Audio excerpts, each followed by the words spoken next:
سویلي افریقا د ټیسټ چمپionship سیالۍ اتلولي خپله کړه. په دغه لوبه کې چې د انګلستان په لارډز لوبغالي کې ترسره شوه، پکې سویلي افریقا د پچې په ګټلو سره لومړۍ توپ اچونه وکړه او استرالیا ته یې د توپوهنې بلنه ورکړه. استرالیا په خپله لومړۍ پاڼۍ کې د ټولو لوبغاړو په سوځېدو سره 212 منډې جوړې کړې او په لومړۍ ورځ بیرته سویلي افریقا ته د توپوهنې نوبت ورسید.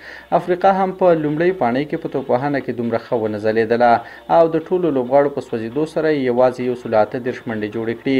په دوهمه پاڼۍ کې بیا د استرالیا لوبډلې د ټولو لوبغاړو په سوځېدو سره یوازې 207 منډې جوړې کړې او سویلي افریقا ته یې د 282 منډو هدف وټاکه.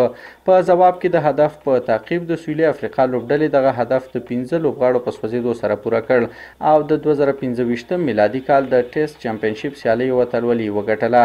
د استرالیا لخوا په 2 پاڼیو کې په توپوهنه کې تر ټولو زیاتې منډې سټیف سمیت او ویبسټر وکړي او په توپ اچونه کې بیا په دواړه پاڼیو کې پیټ کامنز 8 لوبغاړي وسوځول، خو د افریقا لخوا په توپ اچونه کې رباډا په 2 پاڼیو کې 9 لوبغاړي وسوځول او د دوهمې پاڼۍ په توپوهنه کې ایډن مارکرم په زړه پورې توپوهنه وکړه.